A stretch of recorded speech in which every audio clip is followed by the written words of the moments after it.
This is, it's just absolutely lovely. Here you all are, here we all are. I mean, we've had a lot of thanks, and I am, of course, the most thankful of all. This is living proof that people can come together and do something that really is not, strictly speaking, necessary. and have a lot of fun, and maybe even like challenge a few internal kind of barriers to make something that was completely open-ended. And I always said that it was an experiment. I didn't realise that unwittingly all of you are now sort of somehow part of an art-science experiment, and that your deeply held internal thoughts that you thought were only going to be received by one person who was diligently recording it are now going to be here in this extraordinary place where reflections about human being, the relationship between thought and feeling and action, can actually be put in a really interesting context, the context in a way of a kind of diagnosis. For me, this project may be the most extraordinarily complex, working with time and working with real lives, your lives, all of those people that are here today and all of those that are not, that made this woven together thing that I feel is totally monumental, even though it's completely ephemeral. And there is great gratitude. I think we all feel, I feel amazed and enormous gratitude that it was able to happen, that we, in a way, we got away with it. But I think the other thing is that actually, I do believe that art is for everyone. And I do think that maybe this is just one example, an experiment in which perhaps a work could be a place where the viewer becomes to do, and art and life change places, and that something else happens that maybe makes the world, or maybe the possibility of all of us linking with our inherent uniqueness and our inherent creativity and making something together, maybe that makes the world a little bit more open, a little bit more easy, a little bit more fun. I could go on, but I won't. I mean, I think it's wonderful that we have now this book. In a sense, what Mark was saying is quite right, that things, in a sense, carry on moving outwards. But we're very, very good at information. And I think we need objects.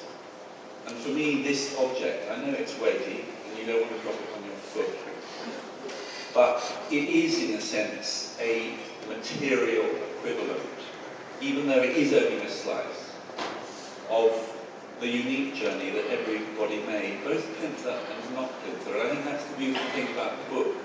I think one realises that actually the act of participating for the viewer, just the casual observer that might have walked through the square at 3 in the morning and found a man or a woman on their own in the silence of the night, just being there.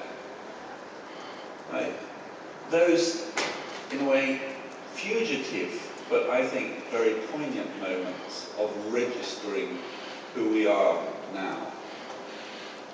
Doing that for each other, for me, makes this project, the most challenging thing that I've been involved in. I don't feel that I am the author. We made this together, and I think that's the positive thing about the experiment as a whole. I want to say that really tonight is to celebrate the book. I'm incredibly grateful to Random House and to Mark and to everyone that worked on it, and to Claire who took the photographs. I'm incredibly grateful to about 2,400 people plus, Alan Jackson, who got those 2,400 people up there, and there are just so many people that wanted this to happen. them and to you. But with this book, I think we've got this, in a way, material equivalent that is, as Mark said, particular to me. Every one of us will have our own memories, and every one of us will have a unique, in a way, memory of this thing. But we did it, and those memories, in a sense, are held in so many, they're held inside our heads, but there's also the British Library, who very early on, and amongst the very, very first of the web archive projects that they decided to archive, was one another. And I think that's another wonderful thing to celebrate tonight. We've got the Wellcome Archive, we've got the archive being really, really held for posterity down the road at the British Library, and we have the audio archive here, and we have the book. Anyway, thank you all for coming tonight, and thank you for making this a reality.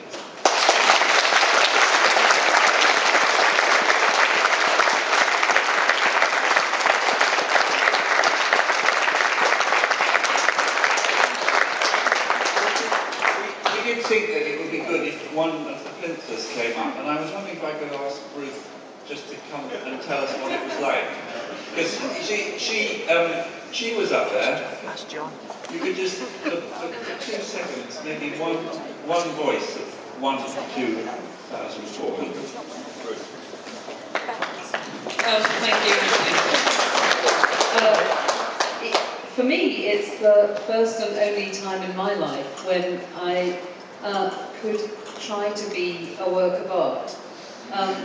And actually, I thought it was a supremely selfish hour.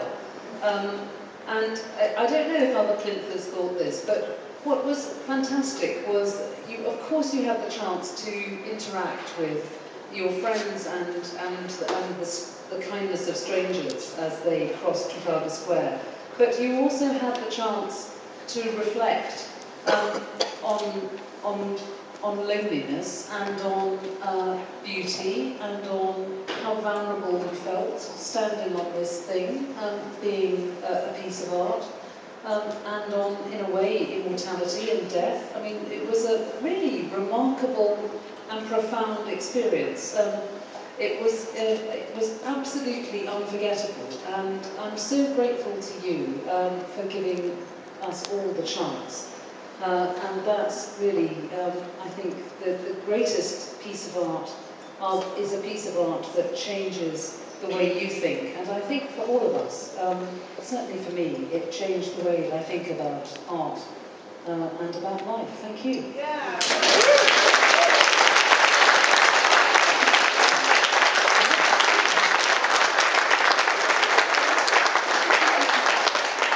Let's have another drink. I think that we should actually all just thank Ken and Claire Benson, who are our hosts tonight here.